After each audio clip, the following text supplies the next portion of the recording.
Halo semua, ketemu lagi nih dengan channel Pemersatu Bangsa, yaitu Enakin Aja Channel yang bikin fantasi kita terbang tinggi. Namun, sebelum kita masuk ke pembahasan yang dijamin seru, jangan lupa like, komen, dan subscribe. Oke. Langsung saja kita ke cerita yang membuat pikiran bikin berfantasi. Bagian 1.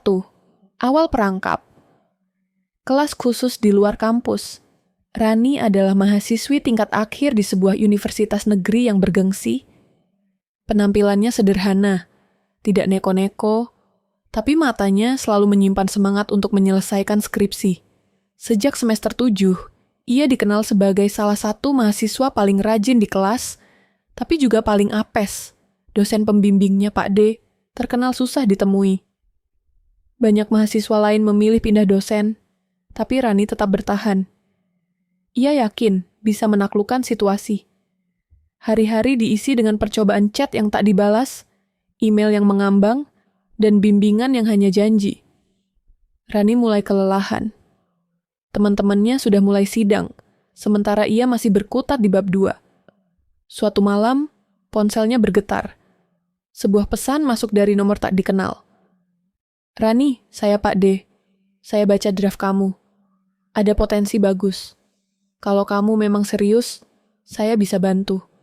Tapi kita bimbingan di luar kampus saja. Di tempat saya, lebih tenang. Kamu mau?" Rani menatap layar cukup lama. Tangannya gemetar, pikirannya bercabang. Kenapa harus di luar kampus? Tapi, ini satu-satunya kesempatan. Ia butuh kemajuan. Maka ia balas dengan singkat. "Baik, Pak. Kapan saya bisa ke sana?" Jawaban datang cepat. "Besok malam, 19.30.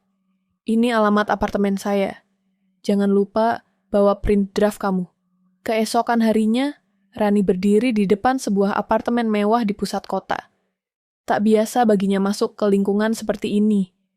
Dengan ragu, ia menekan bel. Pintu terbuka, dan di sana berdiri Pak D, dengan kaus santai dan senyum lebar yang tak pernah ia lihat di kampus. "Masuk, Rani. Jangan kaku gitu. Di sini nggak ada tekanan akademik," ucap Pak D sambil menepuk bahu Rani pelan. Apartemen itu rapi, wangi, dan terlalu nyaman untuk disebut tempat bimbingan. Rani duduk di sofa sambil membuka print skripsinya.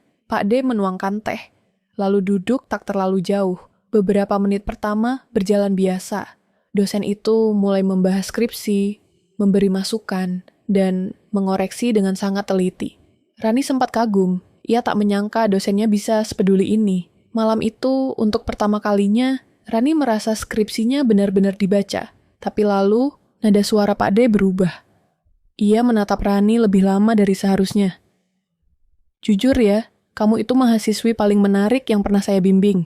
Pinter, tulus, dan punya aura berbeda." Rani tersenyum gugup. Ia mengira itu hanya basa-basi. Tapi Pak D terus memuji dengan kata-kata yang semakin pribadi. "Kamu punya pacar nggak, Ran?" tanyanya tiba-tiba. Rani tertawa kecil, menunduk. "Belum, Pak. Fokus kuliah." Pak D mengangguk, tapi tatapannya tak lagi akademis. Ia menatap Rani dengan mata yang menelanjangi. "Ya sudah, kita lanjut minggu depan ya. Di sini lagi. Biar lebih intens." Rani pulang dengan perasaan campur aduk. Ia lega karena bimbingan berjalan, tapi juga tak nyaman.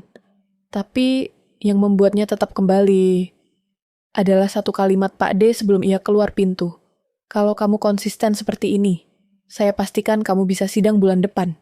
Kata-kata itu berputar di kepalanya sepanjang malam. Ia tahu, permainan ini bukan cuma soal skripsi, ada yang lebih besar sedang menunggunya di tahap berikutnya. Bagian 2. Dalam perangkap. Kelas khusus di luar kampus. Rani mulai rutin datang ke apartemen Pak D, setiap minggu 2 kali. Kadang Selasa malam, kadang Jumat sore. Ia selalu pulang larut, membawa revisi skripsi, dan perasaan yang makin tak bisa dijelaskan. Di dalam apartemen itu, batas antara mahasiswa dan dosen perlahan-lahan kabur. Awalnya, pertemuan mereka murni akademik. Pak D membaca, mencoret, dan memberi saran. Tapi lama-lama, diskusi skripsi hanya jadi pembuka obrolan. Mereka mulai bicara soal pribadi, tentang masa muda Pak D, soal mantan-mantan Rani, bahkan soal hal-hal seintim selera musik dan mimpi masa kecil. Suatu sore, setelah menyelesaikan bab 3, Pak D menawarkan minuman. Hari ini nggak usah tegang, skripsimu udah bagus, kita santai sebentar yuk. Rani menurut, ia tak lagi tegang seperti pertama kali. Mereka duduk di balkon apartemen. Sinar senja menyapu wajahnya. Pak D menatapnya lama. Kamu tahu, Ran, dulu saya menikah karena dijodohkan, bukan cinta. Mungkin itu sebabnya saya selalu merasa kosong. Rani diam. Ia tahu arah pembicaraan ini mulai berbelok. Tapi ia juga tahu, ia tak bisa atau tak berani menghentikannya. Hari berikutnya, suasana makin berubah. Saat Rani datang, Pak D menyambut dengan senyuman yang tak lagi akademik. Ia memutar musik jazz pelan, mematikan laptop, dan berkata, sekarang giliran saya yang mau terbuka. Pak D mendekat, duduk di sebelah Rani, menatap dalam. Tangannya menyentuh rambut Rani yang tergerai. Saya sadar, kamu bukan cuma mahasiswi biasa. Kamu beda, kamu bikin saya hidup lagi. Rani menahan napas, tapi ia tak bergerak, tak menolak.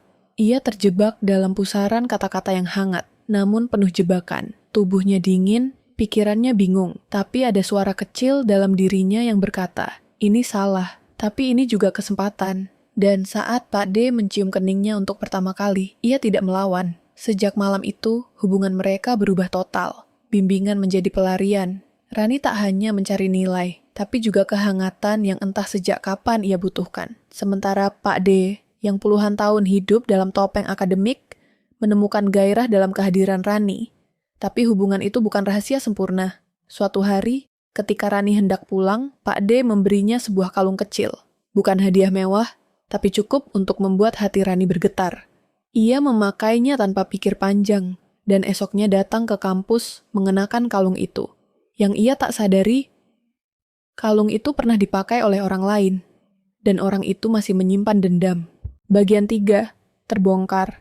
Kelas khusus di luar kampus. Hari itu langit mendung, dan suasana kampus terasa berat. Rani melangkah menuju ruang perpustakaan dengan wajah cerah. Bab skripsinya dinyatakan hampir selesai oleh Pak D malam sebelumnya. Di lehernya tergantung kalung kecil berbandul perak, hadiah yang ia terima dengan senyum penuh harap. Ia merasa spesial, dipilih, dicintai. Namun di sudut koridor lantai 2, sepasang mata memandangi kalung itu tanpa berkedip. Wulan, mahasiswi alumni, kini asisten dosen di jurusan yang sama. Ia berdiri mematung. Kalung itu, ia mengenalnya, ia pernah memilikinya. Dulu, dari orang yang sama. Pak D. Wulan tak butuh banyak waktu untuk menyusun kepingan memori. Dulu, 5 tahun lalu, ia juga mahasiswa bimbingan Pak D. Ia juga sering ke apartemen itu. Ia juga dijanjikan skripsi cepat selesai, nilai tinggi, dan konon cinta. Dan ia juga diberi kalung yang sama. Persis. Wulan mengepalkan tangan. Ia tidak marah karena cemburu. Ia marah karena permainan ini terus berulang. Sama pola. Sama korban. Dosen itu harus dihentikan. Hari berikutnya, ia menunggu Rani di parkiran kampus. Awalnya, Rani kaget. Ia bahkan belum begitu mengenal Wulan. Tapi ekspresi wajah Wulan berbeda dari siapapun. Aku cuma mau tanya satu hal. Kamu sering bimbingan di luar kampus, kan? Di apartemen, Pak D. Rani terdiam. Tak bisa bohong. Wulan tersenyum tipis. Dulu aku juga di sana. Dan aku juga pernah dikasih kalung itu. Ia menunjuk dada Rani. Jangan pikir kamu satu-satunya. Darah Rani mendesir. Tubuhnya gemetar. Dunia di sekitarnya memudar. Tapi sebelum ia bisa berkata apapun, Wulan menyodorkan flash disk kecil. Kalau kamu nggak bisa bicara, mungkin video ini bisa. Malam itu, di kamar kosnya, Rani memutar isi flash disk. Video rekaman kamera tersembunyi. Wajah Pak D, suara Pak D, sama seperti yang ia kenal. Tapi perempuan di video itu bukan dia. Bukan juga Wulan. Ada beberapa mahasiswi lain, semua dengan latar apartemen yang sama. Air mata Rani mengalir. Tidak karena cinta yang dikhianati, tapi karena kenyataan bahwa ia bukan kekasih. Ia hanya giliran. Esok harinya, kampus gempar. Video itu tersebar di grup internal mahasiswa. Nama Pak D jadi bahan gunjingan. Pihak rektorat memanggilnya menyelidiki. Dalam waktu 3 hari, ia diskors. Dalam seminggu ia menghilang, tanpa jejak, tanpa penjelasan. Istri Pak D datang ke kampus. Ia menemui Rani, bukan untuk marah, tapi untuk berbicara pelan. Saya dulu juga mahasiswanya, katanya. Saya pikir saya bisa mengubahnya. Tapi ternyata kebiasaan itu tidak pernah berhenti. Rani hanya menunduk, tak bisa berkata apapun. Skripsi Rani akhirnya selesai, dibantu oleh dosen baru. Ia lulus, tapi luka itu membekas. Ia tidak pernah lagi mengenakan kalung itu. Ia simpan bukan sebagai kenangan, tapi sebagai peringatan tentang bagaimana kekuasaan bisa menyamar sebagai kasih sayang, dan bagaimana cinta bisa berubah jadi jerat yang mematikan. Ini bukan cerita cinta. Ini adalah cerita tentang manipulasi, jebakan, dan bagaimana satu keputusan bisa menghancurkan banyak hal. Tamat. Demikian cerita tentang kisah pemersatu bangsa. Jika kalian menyukai video ini, jangan lupa like dan subscribe. Dan jika kalian mempunyai pengalaman tentang kisah pemersatu bangsa lainnya, jangan lupa komen ya, tuh artikel. Terima kasih.